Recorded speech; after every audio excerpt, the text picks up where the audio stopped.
Okay, ito mga kababayan kaya tumitindi itong sagutan ni Senador Alan Peter Cayetano at itong si Leila de Lima. Okay, ito po ay may kaugnayan sa human rights. Sino ba talaga ang tunay na nagtatanggol at lumalabag pagdating sa usapin ng human rights? Alam po ninyo madali lang malaman kung sino talaga yung tunay na nakikipaglaban, yung walang biases, okay? Walang bias, walang halong politika. Pagdating sa usaping human rights, yung bang ipaglalaban mo kahit kalaban mo sa politika. Basta pagdating sa human rights, whether kalaban mo sa politika o kakampi mo sa politika, yun ang tunay na tagapagtanggol ng human rights. Pero kapag pinaglalaban mo ang human rights dahil gusto mong makinabang, gusto mong gamitin para sa inyong interest sa politika, tapos yung kalaban mo sa politika, yung human rights niya nilalabag mo, ay wala yun. Tawag doon, hipokrito. Okay? Tawag doon, hipokrito. Okay? Ito ano ko ba ito po yung video ni Senador o dating Senador Leila de Lima. Ito po ang video ito ay sagot niya sa naging komento ni dating ni Senador Alan Peter Cayetano doon sa mga nakitang paglabag ng otoridad sa pag-aresto kay Tatay Digong. Okay? Ito po ang banat ni Leila de Lima. Alan Peter is the last person on earth who should tell human rights organizations and human rights defenders what to do in the arrest of former President Duterte. He is also the last person on earth with the credibility to talk about due process and human rights. Wala kang karapatan, Alan Peter, para pangaralan kaming mga tumayo at lumaban para sa mga Pilipino sa ilalim ng rehimen ninyo ni Duterte. Habang kami ay lumaban, walang awa ninyong pinagpapatay ang libo-libong mga Pilipino kasama ang mga sanggol at mga bata. Alan Peter's defense of the EJKs and the drug war is well known. In fact, he should be one of those accused and arrested by the ICC together with Duterte. He enabled, encouraged, and goaded the deadly criminal enterprise that was a summary execution of poor Filipinos in the name of a fake drug war. Puro due process at human rights ang nalalaman mo ngayon. Pero nasaan ka noong nilabanan ko sa Senado ang kawalan ng due process at paggalang sa human rights ng mga pinapatay sa drug war? Hindi ba ikaw ang pinakaunang kumutya sa akin na bakit ko nilalabanan si Duterte? Hindi ba sinabi mo pa na kailangan pa nating pasalamatan si Duterte dahil ginawa na niyang parang Singapore ang Pilipinas sa pagpatay sa lahat ng mga kriminal at adik? Hindi ba sinabi mo ang nakulang pa nga ang mga pinapatay sa ilalim ni Duterte at kakaunti pa lamang ang mga biktima ng EJK kumpara sa panahon ng ibang mga pangulo?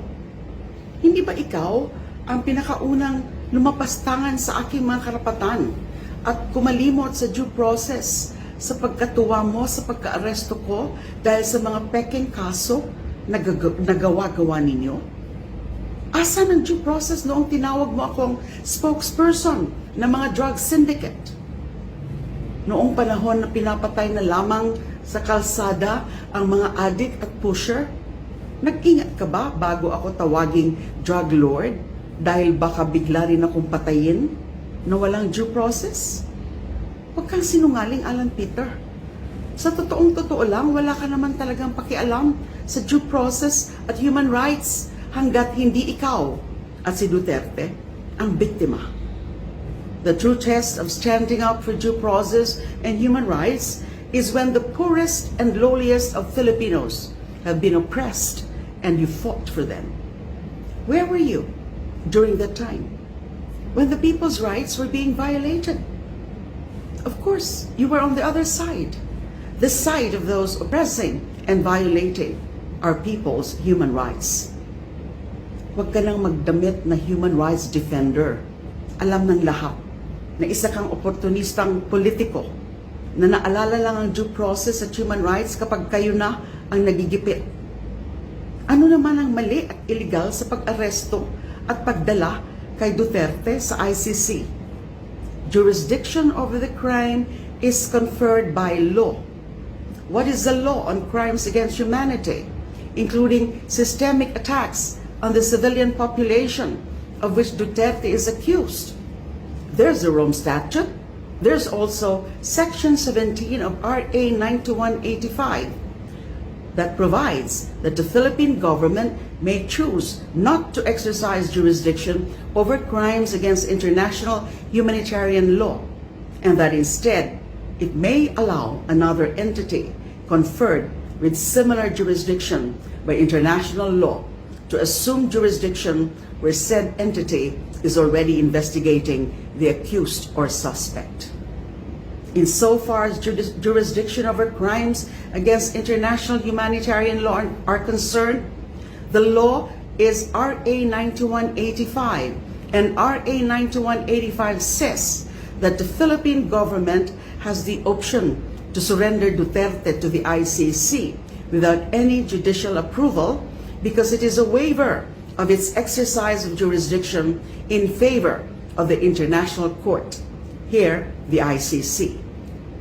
Kung may problema ka sa batas na ito, Alan Peter, ipadeklara mo munang unconstitutional sa Korte Suprema. Okay. So, yan ha. Ha? Matindi itong banat ni Dilema kay Senador Alan Cayetano, ha? Human rights. Okay? Kung titingnan natin, sino ba talaga ang tunay na nagtatanggol ng human rights? Okay? Yung nagtatanggol na siya, sa sarili niya, ay wala siyang nalabag na human rights. Okay? Kasi, ang hirap naman na ilagay sa isip natin, ang hirap paniwala sa isang tao na siya po ay tunay na tagapagtanggol ng human rights. Pero, siya rin ay may nalabag na human rights. Okay? Example ito. Nung si Presidente Ninoy Aquino ang Pangulo at ang DOJ Secretary naman si Leila de Lima. Okay? Noong si Gloria Arroyo ay pinayagan ng korte na bumiyahe palabas ng bansa, meron na siyang parang travel authority galing sa korte, nasa airport na, naka-wheelchair pa yun eh. Gabi na yun, alam ko, bandang 5:30 o 6:30 yata yun. Nasa airport na yung dating presidente, si Gloria Arroyo. Okay? Meron ng travel authority mula sa korte, pero pinigil yun ni De Lima. Pinigil yun ni De Lima at sinasabi ang katiwaran na hindi, academic na daw eh, sabi ng gano'n. Di ba may travel authority na? Galing mismo sa Supreme Court. Di ba dapat yun respetuhin? So doon, nakita natin na sa ating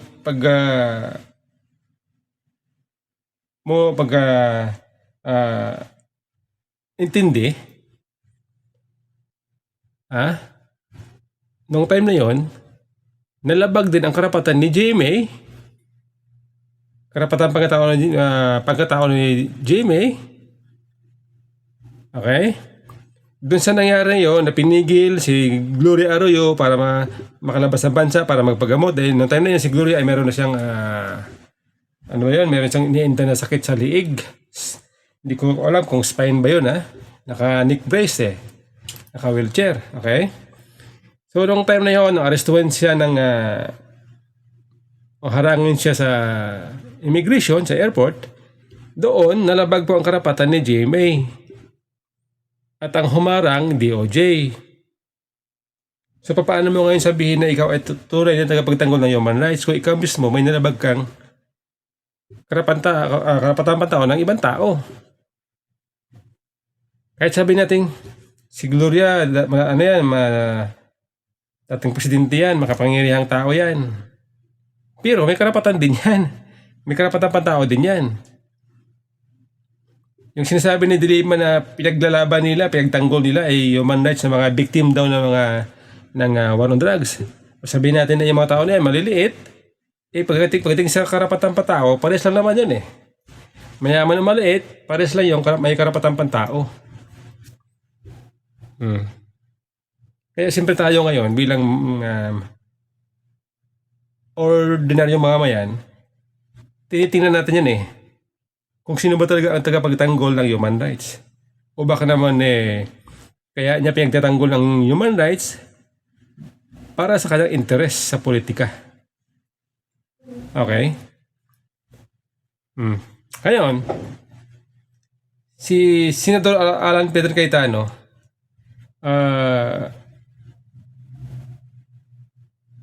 meron ba siyang nilabag na karapatan pantao? Kasi yan ang akusasyon eh. Ang panahon daw ni Tatay Digong, sinasabi na ito daw si Alan Peter Cayetano, isa sa mga may nilabag na karapatan pantao, kaya nga sinasama siya dun sa nababanggit na dapat daw sinama siya dun sa makulong, arestuhin ng ICC. Oo. Ang bira ito. Ito sa akin to sa akin pagbumuni-muni, tingin sa nangyayari, masasabi ko na itong si Senador Alan Peter Cayetano ay parang wala naman nilabag na karapatan pantao. Maingay na siya, madaldal. Pero talaga yung tipong yung ginawa mo,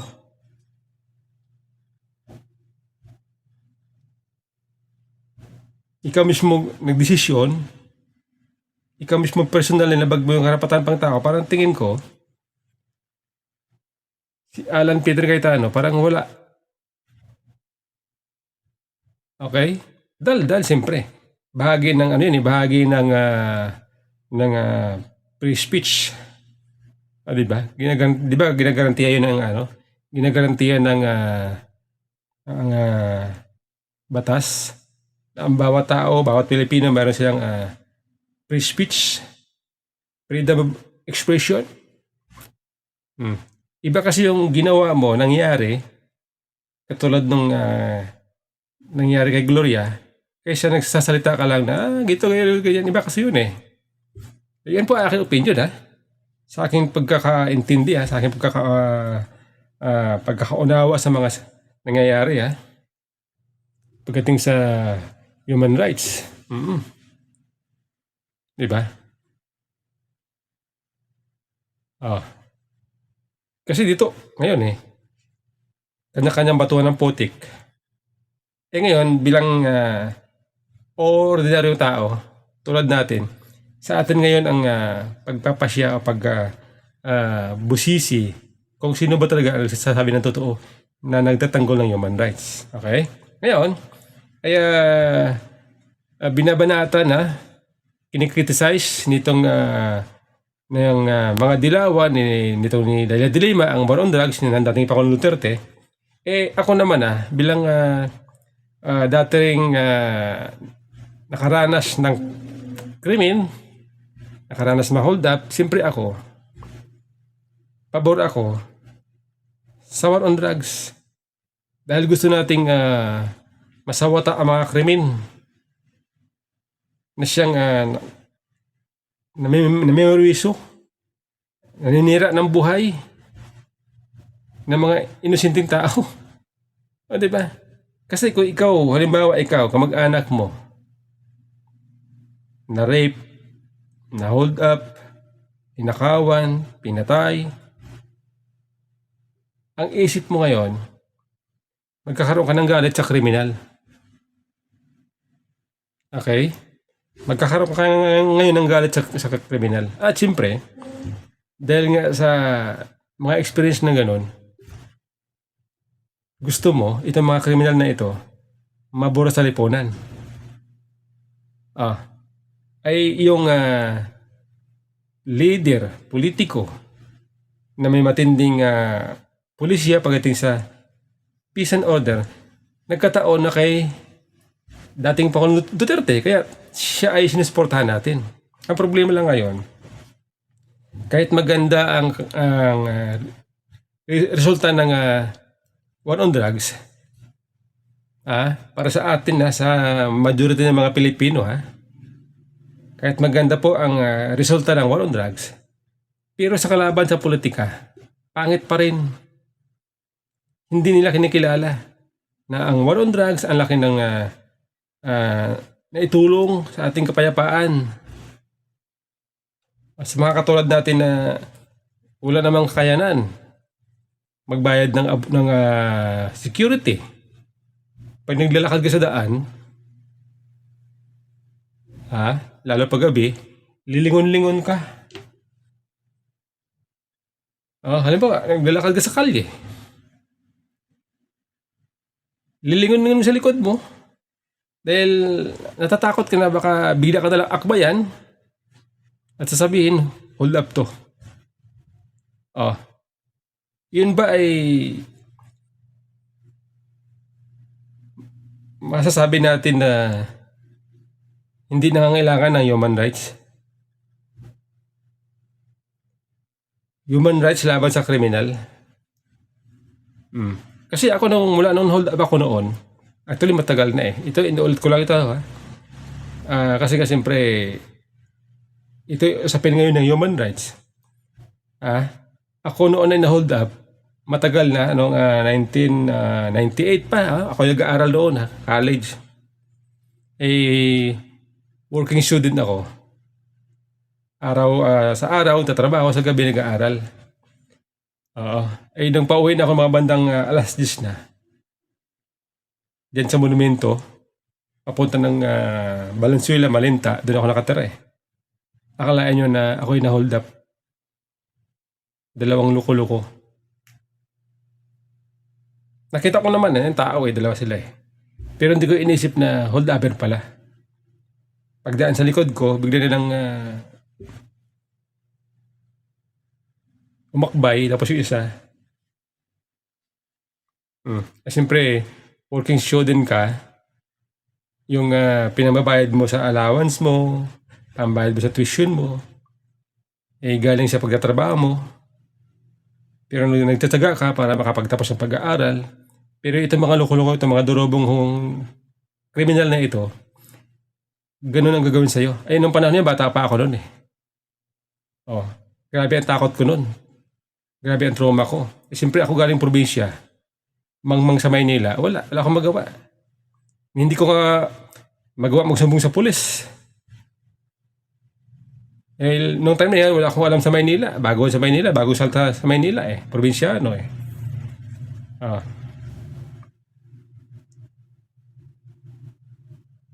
diba? Ang nagawa ko na lang ay magsumbong sa kapatid. Pero hanggang ngayon, yung trauma, nung nangyari sa akin, dala-dala ko pa rin kapag ako'y nanonood ng balita, tapos meron na hold up. Naalala ko pa rin hanggang ngayon. Kaya siyempre pabor tayo sa war on drugs ng dating Pangulong Duterte. Kaya sinasabi ko ito sa mga tao na kritiko ng war on drugs, kapag kayo po ay nabiktima ng krimen, doon nyo marirealize na ang naranasan, mabuti kayo sa akin, hold up lang yung mga nirape, yung mga pinatay, yun ba pag na biktima sila ng ganyan, may ibabalik pa ba ang kanilang pagkatao. Oh, may ibabalik pa ba ang kanilang buhay? Tanong ko sa mga kritiko ng war on drugs. Mga nagtatanggol na sila daw ay pro human rights. Okay? Sige nga. Tanong ko sa inyo. Mm. Ha? Kasi itong mga sinasabi na biktima ng human rights, ng war on drugs, eh, yung iba, yung iba naman, masasabi natin na pagkakamali ng pulis. Kaya nga, may mga pulis noon na nakulong din, nakasuhan na nakulong. Yung iba naman, sinasabi na nalaban sa pulis. Di ba? Nalaban sa pulis. Di ba? Ito po ito po ay personal kong karanasan ito Kaya sinishare ko kasi nga, umiinit ngayon umiinit ang debate o usapan sa human rights.